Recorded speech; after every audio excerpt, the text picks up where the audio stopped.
नमस्कार, मैं हूँ सुशील शंकर विक, मेरे साथ देख रहे हैं आप metro today live. Metro today live में आज जो आए हुए हैं हमारे साथ पैनल पे वो है मिस्टर कल्याण जी, कांग्रेस के प्रवक्ता हैं, स्पोक्स पर्सन हैं जयपुर से और मंडल अध्यक्ष भी हैं जयपुर से कांग्रेस के और एक समाज सेवी कार्यकर्ता भी है कांग्रेस से। कल्याण जी आपका बहुत-बहुत स्वागत है मेट्रो टुडे लाइव में। धन्यवाद सर, धन्यवाद सर। कल्याण जी जैसे आप देख रहे हैं कि पूरे चारों तरफ बारिश ही बारिश हो रही है। अब दिल्ली में इतनी बारिश हुई है कि बारिश ने कहर ही ढा दिया है। बारिश ने ऐसा कहर ढाया है कि दिल्ली में राउ आईएएस कोचिंग सेंटर के 3 बच्चे जो कि वहां पे पढ़ते थे लाइब्रेरी में नीचे, वो पानी के अंदर डूब के मर चुके। अब देखिए कैसे त्रासदी हुई है कि यूपीएससी के ये बच्चे पढ़ाई कर रहे थे और वहां लाइब्रेरी थी नीचे, अंडर बेसमेंट में लाइब्रेरी चल रही थी। जितने भी कोचिंग सेंटर्स हैं वहां पे, उनके सबके बेसमेंट में कोचिंग वो है, आपकी लाइब्रेरीज है और लाइब्रेरी इस तरह से है कि आप पूछो मत। एमएसडी ने जो वहां पे बनाए हुए हैं उसके अंदर कोई निकासी नहीं है। पानी अगर आ जाए बेसमेंट में तो एग्जिट ही नहीं है और वहां पे क्या है कि एक ही एग्जिट है और एक ही एंट्री है। अगर आप देखें ये कितनी बड़ी त्रासदी हुई है इन 3 बच्चों के साथ जो कि आज मौत की नींद सो चुके हैं। प्लस इसमें अब हो चुकी है राजनीति स्टार्ट।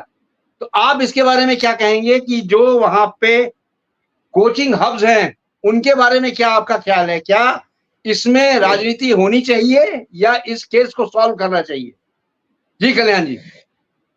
देखिए, सबसे पहले तो मैं उन तीनों छात्रों की आत्माओं को नमन करता हूँ और भगवान से दुआ करता हूँ कि उनकी आत्मा को शांति दे। वो करियर बनाने आए थे और यहाँ पर अपना करियर खत्म कर चले।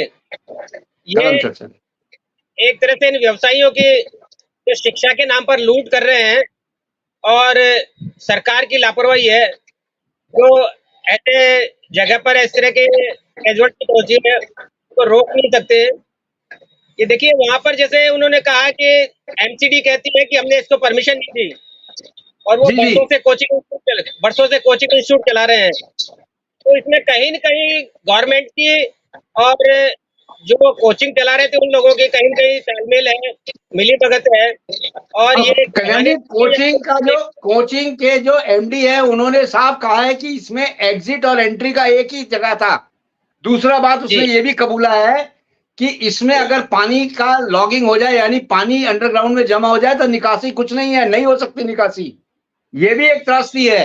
वो एडमिट कर रहे हैं कि ये गलती है जी। इसी के बेस पे एफआईआर हुई है। देखिए इसमें क्या है कि कोचिंग इंस्टीट्यूट वाले कोई अदर पर्सन नहीं घुस जाए इसलिए वो एग्जिट एक ही रखते हैं और एंट्रेंस एक ही रखते हैं ताकि उन लोगों की वहां पर ये है कि जैसा भी सुनने में आया कि बायोमेट्रिक उनकी अटेंडेंस ली जाती थी और बायोमेट्रिक में उसमें इस तरह का सिस्टम होता है कि वो ऑटो लॉक होता है, अपने आप लॉक हो जाता है गेट। जब ये पानी बढ़ना चालू हुआ तो वो गेट जो है लॉक हो गया, उसका सिस्टम खराब हो गया और वहां पर 3 नहीं 40 बच्चे के लगभग 40 से ज्यादा बच्चे वहां पर अंदर थे। बाकी कुछ वो तो निकल गए ना, वो तो सारे निकल चुके। नहीं बाकी फंस तो गए थे ना 40 के 40। हाँ बिल्कुल बिल्कुल के साथ में भी हो सकती थी कैजुअलिटी, उसमें किसी के साथ कैजुअलिटी हो गई। बाकी उन्होंने क्या है कि जो बायोमेट्रिक सिस्टम था एग्जिट जो था वो लॉक हो गया। पानी जाते इलेक्ट्रॉनिक आइटम से लॉक हो जाते हैं तो वो जैसे ही लॉक हुआ वो सारे के सारे बच्चे अंदर घुस गए, अंदर रह गए और उनमें से 3 ये दुर्भाग्य ऐसे बच्चे थे जो घबरा गए या गंदा पानी उनके मुंह में चले गया या धक्का धुमी में या हड़बड़ाहट में वो अपनी जान गंवा बैठे। और अब ये है कि इसमें राजनीतिक ये है, लीपापोती है कि पार्टी जो है कोई दिल्ली गवर्नमेंट को गुनहगार ठहरा रही है, कोई कोचिंग इंस्टीट्यूट को गुनहगार ठहरा रहा है। होना ये चाहिए कि कोचिंग इंस्टीट्यूट में एग्जिट होने चाहिए, इमरजेंसी गेट होने चाहिए कि अगर इस तरह का हादसा अगर होता है तो ये तो पानी था, बच्चे फायरिंग भी आग भी लग सकती है या और कोई कैजुअलिटी भी हो सकती है, कोई छत की डैमेज हो सकती है या किसी भी प्रकार की कैजुअलिटी से बचने के लिए कोई उपकरण नहीं थे। ये सारे के सारी लापरवाही के कारण है। और ये लापरवाही जो है गवर्नमेंट और गवर्नमेंट कर्मचारी प्लस ये जो कोचिंग इंस्टीट्यूट बनाने वाले हैं उन लोगों की है, क्योंकि ये छोटे छोटे जगह किराए पे लेते हैं और मोटी रकम बच्चों से वसूल करते हैं। तो एक तरह का इन्होंने व्यवस्था बना रखा है बहुत ही कंजेस्टेड जगह पे, बहुत ही छोटी जगह पर जहाँ पर देखिए बच्चों के लिए लाइब्रेरी बना रखी थी। कल्याण जी, ओल्ड राजेंद्र नगर मशहूर है कोचिंग हब के नाम से। वहां पे सारे जी। कोचिंग इंस्टीट्यूट्स हैं और वहां पे जी। ऐसा है कि सारे कोचिंग इंस्टीट्यूट होने के बावजूद वहां पे जो रेजिडेंशियल इलाका है, लोगों ने अपने अंडरग्राउंड में लाइब्रेरी बना रखी है। और लाइब्रेरी बिल्कुल। केवल इसलिए बनाई है कि यहाँ पे बच्चे पढ़े। ये एक व्यवसाय है वहां का एक, जी। इस तरह से कह लीजिए आप कि एक तरह से उनका धंधा चलता है इस पे, कि वहां पे बच्चे आते हैं, पढ़ते हैं।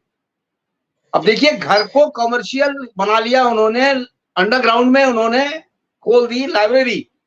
इससे ज्यादा त्रासदी क्या होगी। एमएसडी जो है वहां पे जो लोकल लोग हैं वो एकदम आंखें मूंदे बैठे हैं। अब बीजेपी, जी बोलिए बोलिए। ये दिल्ली में ही नहीं, ऑलमोस्ट ऑल ओवर इंडिया जो कोचिंग हब्स हैं, अब हम जयपुर में देख रहे हैं कि हमारे जयपुर में भी इस तरह की बहुत सारी जगह ऐसी है जहाँ पर बहुत सारे स्टूडेंट्स हैं, जैसे गोपालपुरा, त्रिवेणी नगर और उधर की देखेंगे ना। बिल्कुल बिल्कुल बिल्कुल सही कह रहे हैं आप। इसी तरह का व्यवसाय चल रहा है और इसी तरह के चल रहे हैं। तो गवर्नमेंट के लिए एक सबक है, ये गवर्नमेंट के लिए सबक है, गवर्नमेंट के कर्मचारियों के लिए सबक है, और खास तौर से ये मान के चलिए कि शिक्षक जो है, कोचिंग मालिक है, उनके लिए सबक है। अगर ये लोग आपकी राजेंद्र नगर में हादसा हुआ 2 दिन हो गए हैं। हादसा होने के बाद कोई भी अपने ऊपर ये इल्जाम नहीं ले रहा है कि हमारी गलती है। दोनों पार्टियां राजनीति कर रही हैं, बीजेपी आप पे डाल रही है और आप बीजेपी पे डाल रहे हैं। दोनों पार्टियां राजनीति कर रहे हैं। यहां तक कि आनन फानन में वहां पे एमसीडी ने बुलडोजर चला दिया। काफी 15 जो है वहां पे 150 लाइब्रेरीज को सील कर दिया। लेकिन क्या एक यही रास्ता रह गया है क्या कि आप जब हादसा होगा तभी आप जागेंगे और हादसा होता है तब ये जागते हैं। यहां तक कि वहां पे जो इंजीनियर्स थे, जो वहां पे कमिश्नर थे, सबको सस्पेंड किया गया है। तो क्या एक यही रास्ता रह गया है सस्पेंशन का। आप पहले तो देखते नहीं है, जब हादसा होता है तब आप देखते हैं। ये कहाँ की आपकी त्रासदी है। ये सब अपनी अपनी गर्दन बचाने पे लगे हुए हैं, ये सब अपनी अपनी गर्दन बचाने पे लगे हुए हैं। जैसे कि बीजेपी डाल रही है, आप वाले डाल रहे हैं, और इससे सबसे बड़ा एक और देखिए क्या एलजी साहब आगे जो गवर्नर है, दिल्ली के गवर्नर, वो बच्चों के धरने में पहुंच गए। एलजी साहब पहुंच गए थे। एलजी साहब ने बहुत संज्ञान दिया है और एलजी साहब ने यहां तक बोला है कि हम इसके पीछे पूरा राष्ट्र लगा देंगे और काफी अच्छे से इसका हम उसमें बैठाएंगे, आपका लोगों को बैठा के बात करेंगे क्या है क्या नहीं, आपको अपडेट करेंगे। लेकिन वहां पे स्टूडेंट मान ही रहे हैं। स्टूडेंट कह रहे हैं कि हमें तो इंसाफ चाहिए। यहाँ पे जितने यहाँ पे अनऑथराइज बनाए हुए हैं उन सबको डिमोलिश करो, ये बोल रहे हैं। वहां के लड़कों का ये इंसाफ मांग रहे हैं। यही तो मैं आपको बताना चाह रहा हूँ कि यही तो राजनीति है। जिस आदमी को जाना चाहिए वो जा नहीं रहा, जिस आदमी को नहीं जाना चाहिए वो आदमी जाके राजनीति कर रहे हैं। तो राजनीति क्यों हो रही है, राजनीति क्यों हो रही है। एलजी साहब का काम है कि वहाँ के प्रशासन को एमसीडी के अधिकारी उसको सही मार सकते थे, उससे शिकायत ले सकते थे, उससे पूछ सकते थे कि ये कैजुअलिटी क्यों हुई। एलजी साहब जो है खुद उनको नहीं बुलाकर वो राजनीति के स्टंट करके चले जाते हैं। तो ये कभी लेखा पड़ती है और एक राजनीति करने का काम है। कोई मरता है, कोई जीता है, पार्टी और कोई नहीं है, क्यों बना, कैसे बना। एलजी साहब फैसले तो वहाँ के अधिकारी को भी ले सकते थे, वो उनको बुलाकर उनको निर्देश दे सकते थे, क्योंकि एलजी वहाँ पर सुपर पावर है। और एक तो क्या है जिसे कहते हैं केंद्र शासित प्रदेश है, केंद्र शासित प्रदेश है, एलजी करना होता है। तो वहाँ के गवर्नमेंट के अधिकारियों को जो चुनी हुई सरकार है उन दोनों को बुलाकर निर्देश दे सकता था कि ये प्रॉपर्टी हुई है, इसको डेवलप करो या इसको बंद करो या इसको सस्पेंड करो और बच्चों का ये निराकरण करो। तो एसपी साहब को देखिए, ये राजनीतिक स्टैंड है, इसमें राजनीतिक नहीं करनी चाहिए, क्योंकि जिनके बच्चे गए हैं, जिनके बेटे बेटी गए हैं, उन लोगों की दिक्कत क्या गुजरती है आप सोचो। और वहां जाकर कोई लोग राजनीति करे, खाली आश्वासन दे। ऐसे साहब के पास जब कुछ नहीं है, खाली पावर है, वो जी करना एमसीडी को है, तोड़ाफोड़ी करनी है, एमसीडी को करना है। अगर लीगल एमसीडी तो बुलडोजर चला रही है वहां जाके, एमसीडी तो बुलडोजर चला रही है। तो यही तो है ना, तो आज 4-4 बुलडोजर चलाए जा रहे हैं, गलती से दी जा रही है। एक बार 4 दिन पहले हो सकता था, जी जी कहीं मलाई करने वाला काम है, वहाँ के अधिकारी और सब मिलकर मलाई काटते हैं और खाते हैं। तो ये बहुत सर्विस गलत है, इस तरह का नहीं होना चाहिए। जी जी और ध्यान रखना चाहिए कि बच्चों की जिंदगी तो सस्ती नहीं है। जो बच्चे लाखों रुपए दे रहे हैं, तो हमारे देश के कर्णधार है, हमारे देश के लिए मतलब एक भविष्य वो है, हमारे देश का भविष्य है। जी और लोगों के लिए अति आवश्यक है। जी अब हमारे साथ जुड़ चुके हैं कल्याण जी, हमारे साथ जुड़ चुके हैं दंडी स्वामी जी। दंडी स्वामी जी जो हैं, दंडी स्वामी जी, ब्रह्मदत्त पुरी जी, आपका बहुत बहुत स्वागत है मेट्रो टुडे लाइव में। और आपको आवाज आ रही है दंडी स्वामी जी? जी जी दंडी स्वामी जी आवाज आ रही है हमारी? नहीं हो जी दंडी स्वामी जी, आपसे सीधा सवाल ये है कि राउत आईएएस कोचिंग सेंटर में जो 3 त्रासदी हुई है बच्चों की, जो वहां पे कोचिंग सेंटर में पढ़ने आए थे लाइब्रेरी में, और वो हादसे के शिकार हो गए हैं, तीनों की वहां पे मौत हो चुकी है। अभी तो 3 बताए जा रहे हैं, हो सकता है और भी हो, लेकिन अभी 3 कंफर्म है जिनकी डेथ हुई है। इसमें राजनीति अब शुरू हो गई है, यानी बीजेपी जो है वो आप पे ठीकरा तोड़ रही है और आप पार्टी बीजेपी पे तोड़ रहे हैं।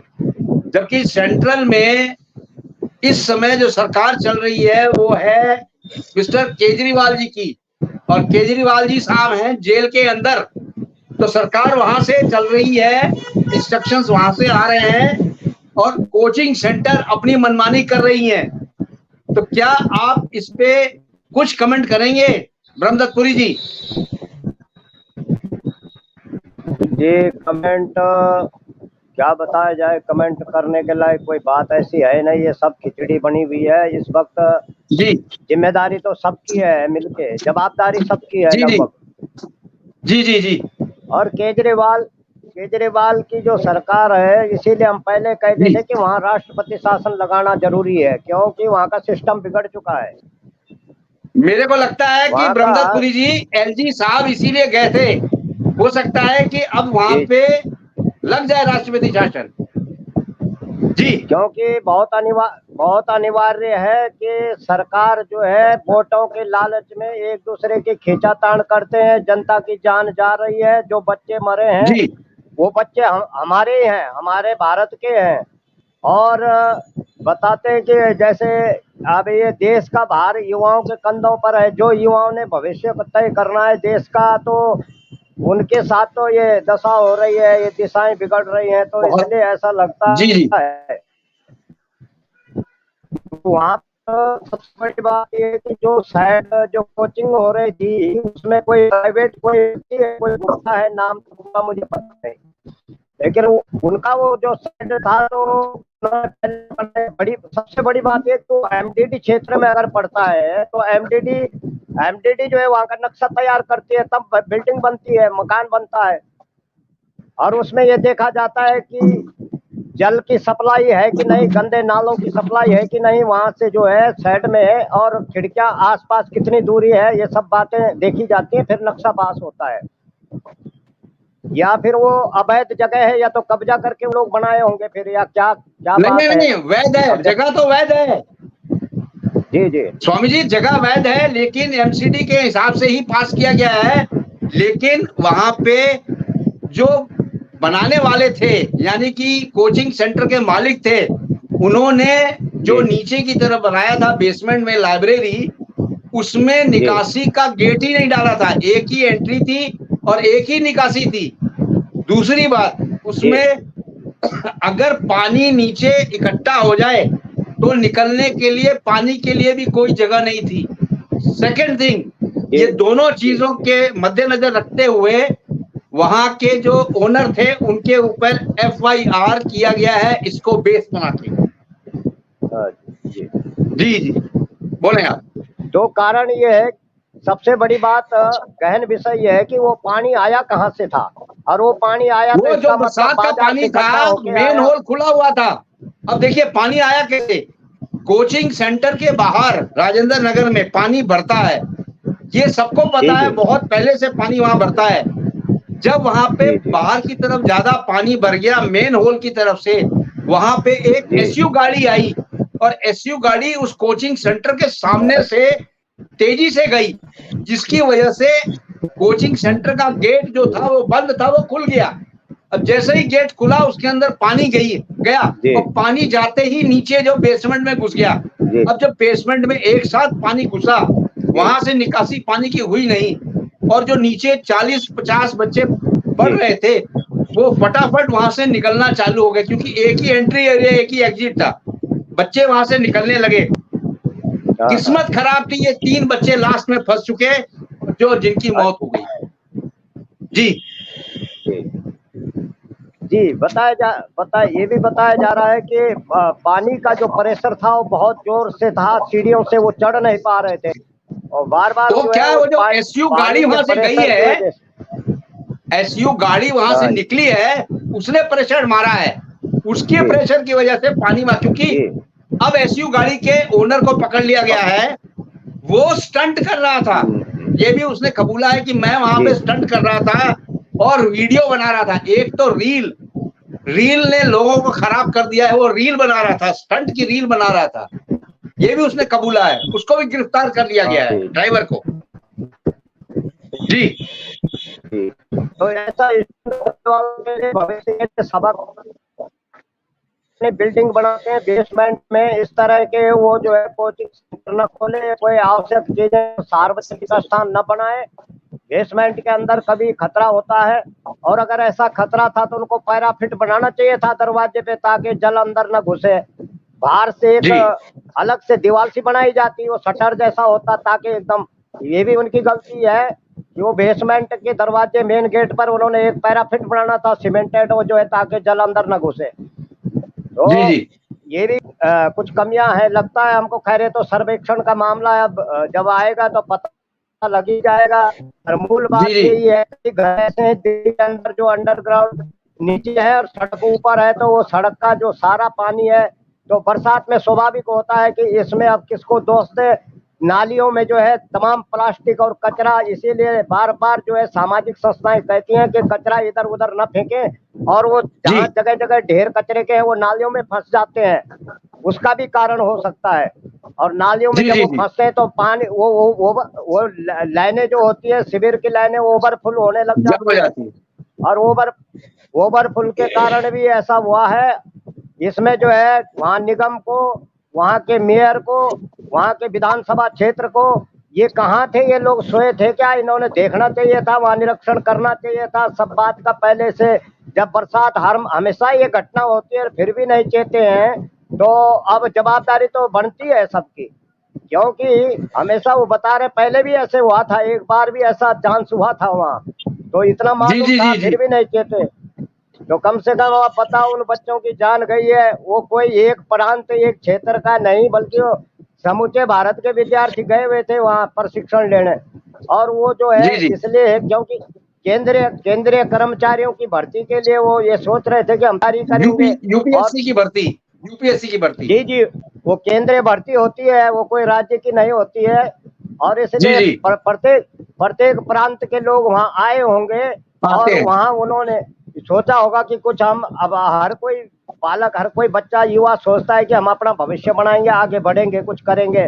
तो इस प्रकार की जो है ढोलमुल नीति के कारण, धन दौलत के लालच के कारण, और इस तरह जो है कुछ भ्रष्टाचार और लालच और ये चीजें भी शायद लग रहा है हमको, कुछ ये इसमें भी कुछ घोलमोल है। नहीं तो ये विभाग, ये सब विभाग है,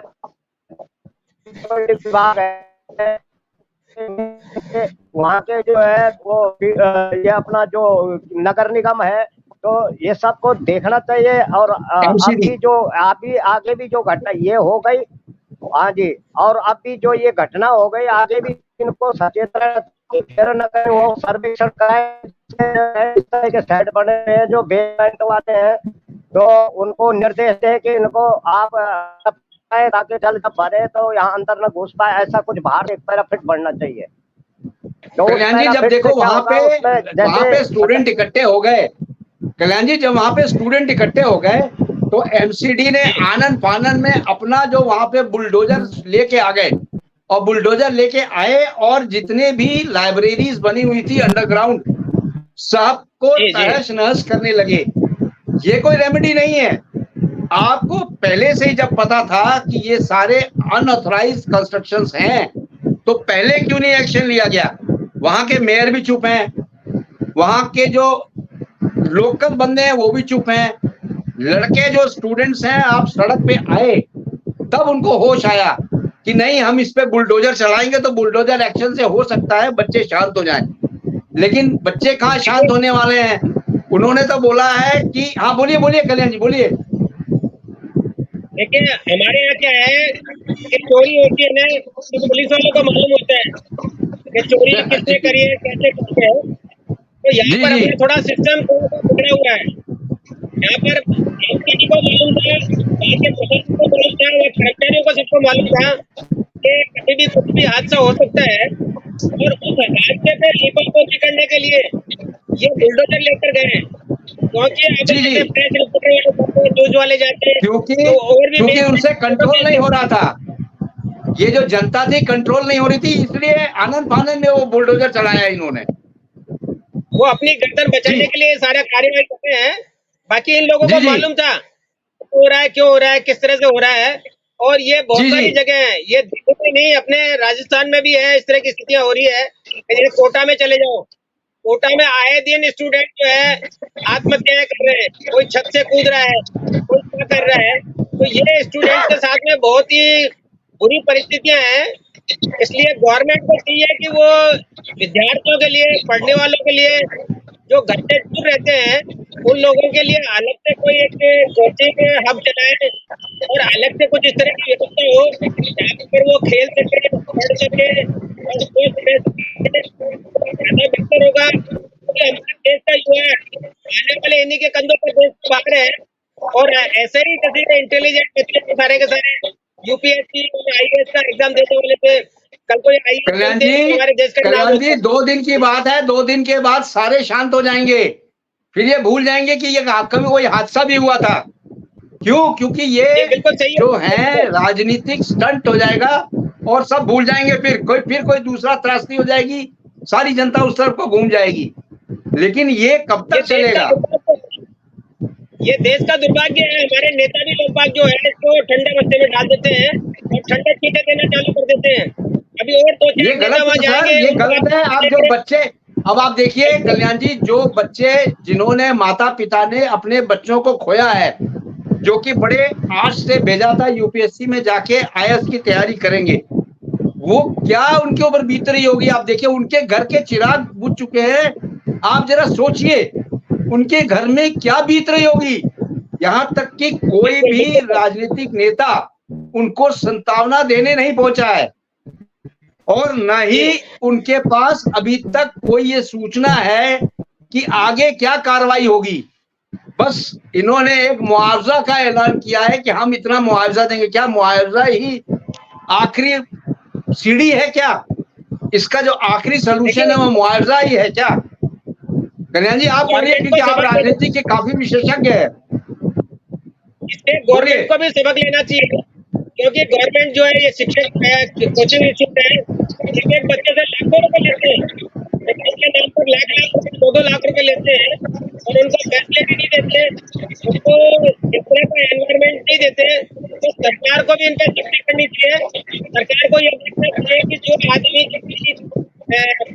इनसे फीस ले रहा है उसके अकॉर्डिंग उसके पास इस तरह की व्यवसाय है भी उसके पास कोई व्यवसाय है या नहीं है, क्योंकि इनके पास तक कोई फायर एग्जिट था, घर से निकलने के लिए कोई एक इमरजेंसी प्लान लिखा है वो था, नीचे बच्चे बेसमेंट में फंस गए, ऊपर से पानी आ रहा है, और फिर उन्होंने डोर ऐसा दरवाजा ऐसा लगा रखा था जो बायोमेट्रिक है, इलेक्ट्रॉनिक है, तो जैसे ही पानी आया उसकी मशीन भी जाम हो गया तो गेट भी इस तरह से हो गया तो निकलने में उसको लिए असुविधा हो गया, इसी के कारण बाकी बच्चे को जैसे तैसे करके निकल गए। ये 3 बच्चे अच्छा नहीं है, सरकार को चाहिए कि उसकी कोचिंग इंस्टीट्यूट को एडमिशन दे, अपन ये व्यवस्था देखे कि एडमिशन को दूसरा डॉक्यूमेंट का टिकट है या नहीं, जब वो सड़क में बिल्कुल नीचे है या स्टोरेज है या नहीं है, कितनी कैपेसिटी उसकी कितनी है कि बैठने वाले सीटों विद्यार्थी एडमिट कर लेते हैं 20 बच्चे करते रहते हैं, तो ये हमारे देश के लिए ठीक नहीं है। और शिक्षा को शिक्षा ही रहने दें, व्यवसाय नहीं बनाए, और व्यवसाय के तो बाकी चीजें बहुत है, बाकी शिक्षा को व्यवसाय नहीं बनाए तो उस माँ बाप के बारे में भी सोचे बच्चे काल कल्पित हो गए कि ऐसे हफ्ते में चले गए, तो उम्मीद लगा के रखते थे कि हमारा बच्चा आएगा तो RAS या UP से क्लियर होके आएगा और हमारे को सुख सुविधा देगा। तो सरकार को चाहिए कि अपने जितने भी कोचिंग इंस्टीट्यूट है वो चाहे किसी का भी हो, चाहे किसी भी अधिकारी के हो, चाहे नेता के हो, चाहे प्राइवेट हो, चाहे पैसे वाले को, सबको इमीडिएटली बंद करके निर्देश देने चाहिए कि जो भी लाइब्रेरी होगी, कोचिंग इंस्टीट्यूट होगा, वो जमीन से ऊपर होंगे, बेसमेंट में कुछ नहीं होगा। और इस कोचिंग इंस्टीट्यूट को भी सुनने में आया बेसमेंट में स्टोर रूम के लिए दिया था, बाकी ये गलत यूज कर रहा था उसका, ये गलत यूज कर रहा था उसका, वहां पर उसने लाइब्रेरी बना ली और लाइब्रेरी में स्वामी जी IAS एस्पिरेंट्स जो थे ये 3 के 3 मर चुके हैं। अब इसमें बेसिकली जैसे कल्याण जी बता रहे हैं और ये भी सुनने में आया है कि जो बेसमेंट था उसमें इन्होंने इसलिए बनाया था कि बेसमेंट में ये स्टोरेज करेंगे, जो एक्सेस अपने पास गोडाउन में प्रोडक्ट होगा वो उसको नीचे स्टोर करेंगे, लेकिन वो स्टोरेज नहीं कर रहे थे बल्कि उसको कन्वर्ट कर दिया था लाइब्रेरी में, यानी कि एक बहुत सुंदर सी AC नुमा लाइब्रेरी बना दी थी जिसमें बच्चे जाते थे और पढ़ते थे।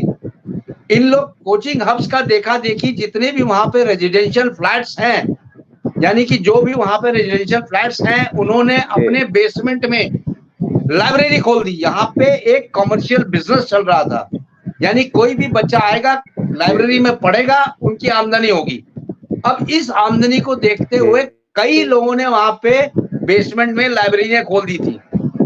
कमर्शियल सेंटर बन गया था ओल्ड राजेंद्र नगर, जिसपे ये हादसा हुआ है। लेकिन अभी भी MCD ने इससे सबक नहीं सीखा है और नहीं सीखेगी, क्योंकि MCD आती है अंडर कंट्रोल ऑफ आप, यानी कि केजरीवाल जी की सरकार वहां पे जो है वो इसको कंट्रोल करती है। सेंट्रल ने तो साफ पल्ला झाड़ दिया है कि इसमें जानबूझ के लोगों को मारा गया है, यानी मौत का कारण आपको कंफर्म कर दिया है उन्होंने।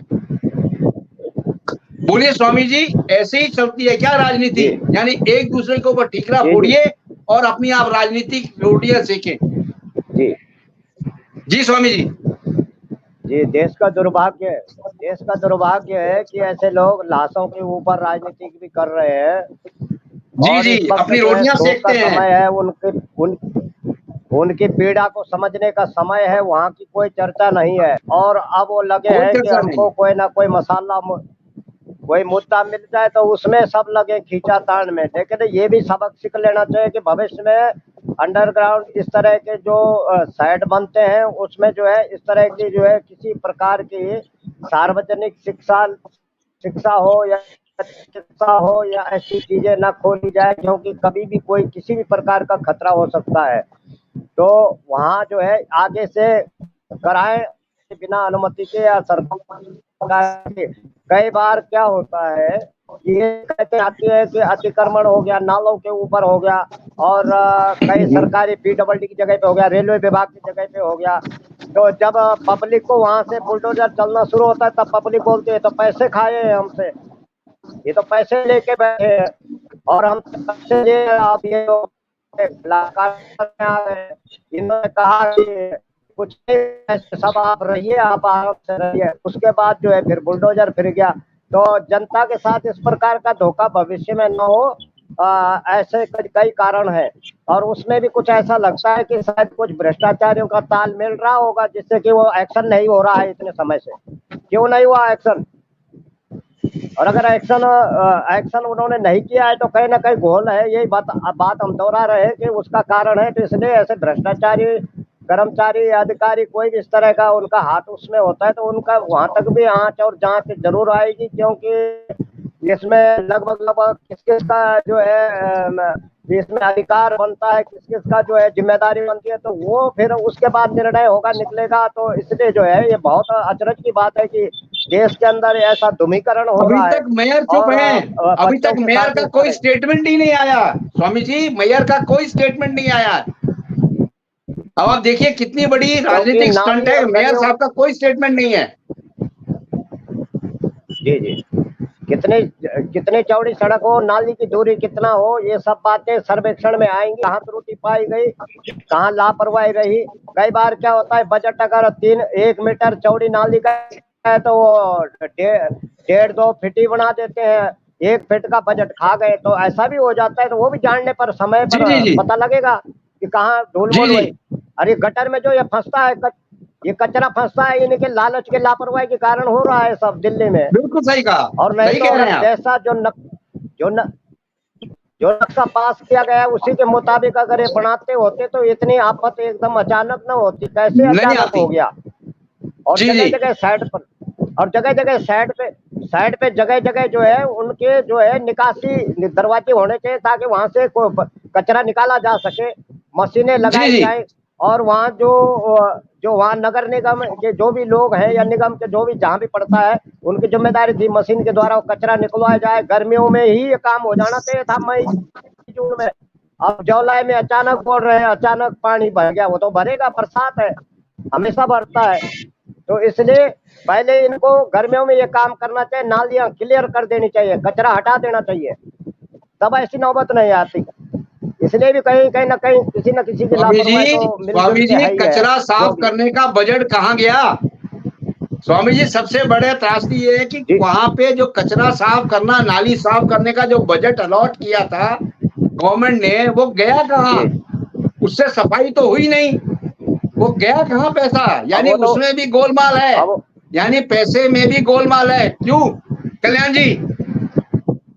कल्याण जी बोले। ये बिल्कुल सही है, आप जो कह रहे हो मैं आपकी बात से सहमत हूँ, और आचार्य जी की बात से सहमत हूँ कि ठेकेदार और प्रशासनिक अधिकारी या जो हमारे सरकारी कर्मचारी हैं वो 1 मीटर की बजाय आधा मीटर में काम निकाल लेते हैं, और आधा मीटर का पैसा जो है बढ़ जाता है, वो बढ़ता है, यानी पूरे प्रकरण में बढ़ता है, जितने लोग भी हैं सब में बढ़ता है पैसा। बिल्कुल, जबकि हमारा लॉ है या हमारा नियम है वो ये कहता है कि अगर 20 मीटर या 10 मीटर से चौड़ी सड़क है तो उसमें कोई कोचिंग क्यों लगती है। 10 मीटर से बड़ी सड़क है तो उसमें आप चला सकते हो, बाकी 10 मीटर की तो सड़क है उसमें 4 मंजिल का भवन बना जाए या कोई कोचिंग इंस्टीट्यूट चला जाए या कोई कॉमर्शियल काम करना है नहीं है। अगर फिर भी इसके बावजूद लोग 5-5 मंजिल पर चढ़ा देते हैं, तो ये मंजिलें चढ़ती है तो ये मिली भगत के चढ़ती है, ऐसे नहीं चढ़ती। और कर्मचारी आते हैं और उससे पैसा लेकर जेब में रख लेते हैं, कहते हैं 4 दिन में बना लेना, इसको कंप्लीट कर लेना, तो 4 दिन में कंप्लीट कर लेता है। जब कंप्लीट हो जाता है तो उसको पूरे कॉम्प्रोमाइज देता है और अपना व्यवसाय चलाता है। वो तो सरकार को चाहिए कि ऐसे जहाँ पर भी हो दिल्ली से सबक लेना चाहिए, क्योंकि दिल्ली तो एक उदाहरण है। हो सकता है अभी तीन हुए हैं, कहीं दूसरी जगह भी ऐसा हो सकता है, क्योंकि ऐसे कोचिंग इंडिया में सब जगह फैले हुए हैं। हमारे राजस्थान में भी बहुत जगह है, जयपुर में भी बहुत जगह है, और हमारे कोटा जैसे बहुत बड़ा होता है वहाँ पर भी छोटे छोटी जगह पे गलियों में जो है जहाँ 5 फीट की गली है वहाँ पर यह कि बड़े बड़े कोचिंग इंस्टीट्यूट खुले हुए हैं, 7-8 आदमी बेसमेंट में बैठ के पढ़ाई कर रहे हैं, बातें चलती है। और कभी खुदा ने करता है कोई रोड टूट गया या इसी तरह का कोई फ्लड आ गया, बाढ़ आ गई या पानी और हो गया या कोई शॉर्ट सर्किट हो गया, तो वो वहाँ पर निकल भी नहीं सकते। इसलिए गवर्नमेंट को चाहिए कि जितने भी ये इशू है इसके लिए अलग से एक सीएम कानून बनाया जाए और इनको ऐसी जगह लॉन्च किया जाए तो पहले तो हो और थोड़ा सा कॉलोनी से दूर हो ताकि वहाँ पर ये लोग अपना पढ़ाई कर सके और सुचारू रूप से पढ़ाई करके अपना जो है भविष्य सुधार सके। अदरवाइज ये कि कॉलोनी में चलाना ठीक नहीं है। जी अब हमारे पास टाइम कम ही रह गया है। स्वामी जी, आप कुछ संदेश देना चाहते हैं एमसीडी को या सेंट्रल गवर्नमेंट को या किसी भी पार्टी को, आप बोल सकते हैं। स्वामी जी, आप संदेश दे सकते हैं हमारा इस हादसे के ऊपर। जी हमारा यही हमारा ये संदेश रहेगा ऐसे न हो, उससे सरकार को सबक लेनी चाहिए और जो है जहाँ ऐसी संकरी गलियां हैं या मकान है, इस तरह की स्थितियां हैं, वहाँ पर सरकार जो है उनको या तो किसी प्रकार से कार्रवाई करे और वहाँ व्यवस्था करे और जो है बरसात आने से पहले ही सब तैयारी कर लेनी चाहिए। और जब बरसात आती है तब ये हाथ पांव बजाते हैं, वो ठीक नहीं है। इसलिए यही संदेश देना चाहता हूँ कि बरसात के 1-2 महीने पहले जो है सब लिए कट करना चाहिए। इसलिए ऐसी स्थिति आई, अचानक ये ऐसा क्यों हुआ है? नालियां साफ होती, सड़कें साफ होती, वहाँ दिल्ली में आबादी बहुत है, वहाँ गाड़ियों के, वाहनों का, परिवहनों का बहुत भीड़ भाड़ का इलाका है। इसलिए वहाँ पर जो है पानी का निकासी का बड़ा ख्याल करना चाहिए। और इतना बजट आता है, बजट क्या कहाँ रहा, ये बजट वहाँ नहीं लग रहा है तो गया कहाँ? और जो करने का काम है जमीन में वो नहीं कर रहे हैं, ध्यान उनका कुर्सी पर है सबका। और ये कुर्सी के ललक छोड़ के, कुर्सी का लालच छोड़ के पहले समाज की व्यवस्था देखें, नहीं तो ऐसी हत्याएं फिर होंगी तो कौन जिम्मेदार है? इसलिए इन लोगों को सतर्क हो जाना चाहिए। यही कहूंगा मैं कि व्यवस्था बनाई जाए, सर्वेक्षण किया जाए। जी आप लोग का बहुत बहुत स्वागत मेट्रो टुडे लाइव में आए। धन्यवाद, थैंक यू वेरी मच। जय हिंद, जय भारत। जय भारत।